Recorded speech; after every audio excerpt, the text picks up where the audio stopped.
তো পরের দিন সকালবেলাতে অর্জুন কি করেছে, পরের দিন সকালেই অর্জুন প্রভাতে বেরিয়েছে, দেখছে বাইরে এক ব্যাগ, যার গায়ে একেবারে রক্ত লাগা, সারা গায়ে রক্তাক্ত হয়ে বসে আছে, পিছনে একটা ওই তীর ধনুক রয়েছে, তিনি শিকার করে বেড়ায়, ব্যাগের যা কাজ, সেই এইভাবে কোচা পড়ে রয়েছে। অর্জুন চিন্তা করলেন যে আমার এই গুরু হবে এইরকম, দূর, আমার পছন্দ হয় না, আমার গুরু এমন হবে আমার পছন্দ হয়নি, গুরু তো একটু বেশ দেখতে শুনতে ভালো হবে, তবে তো গুরু করা যায়, তাই এই গুরু আমার পছন্দ না, আমি দীক্ষা এর থেকে নেব না বলে তিনি ফিরে চলে এসেছে।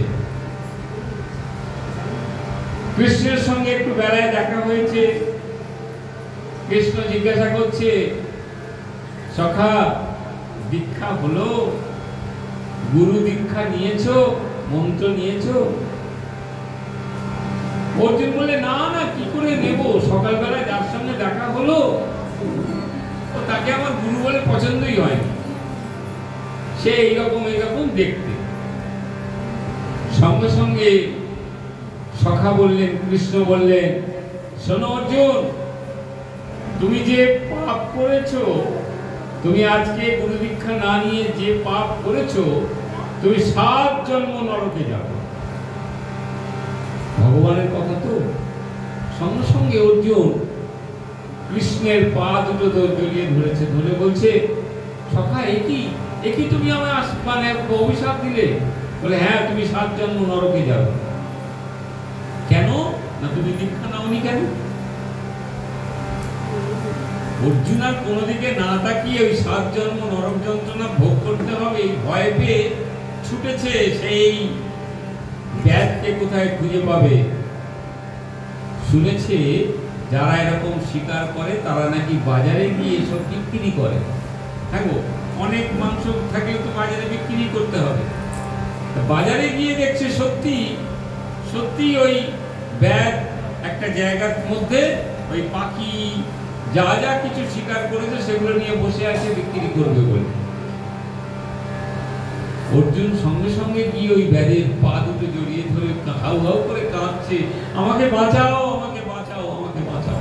ব্যাগ তো লাফিয়ে উঠেছে, একজন রাজার ছেলে, সে নাকি আমার পায়ে ধরছে, কি ব্যাপার, কি হয়েছে, কি হয়েছে, আমি তোমাকে কি করে বাঁচাবো? সঙ্গে সঙ্গে অর্জুন ব্যাগকে বলছে, জানো,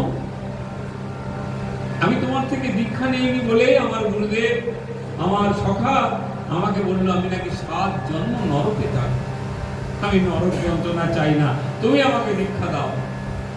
তার কাছে যা মন্ত্র ছিল তাই তাকে কর্ণে দিয়ে এবার গুরুদেব বলছে, জানেন, সেই ব্যাগ যার গায়ে ভালো বস্ত্র নেই, যার পরনে তেমন কিছু নেই, সারা গায়ে রক্ত মাখা, সেই গুরুদেব অর্জুনকে বলছে, তোমার সখা হতে পারে ভগবান, তাকে গিয়ে বলবে আমি তোমার গুরুদেব, আমি তোমায় দীক্ষা দিলাম।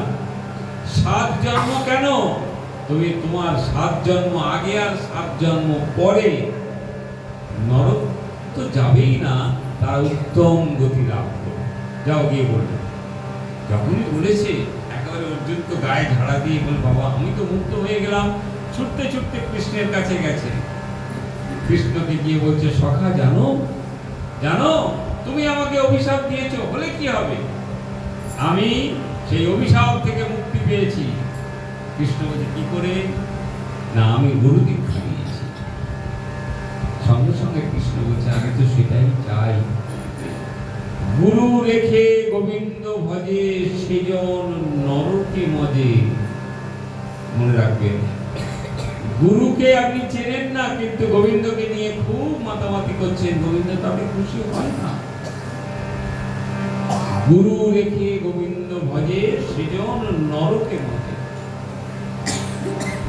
গুরু রুষ্ট হলে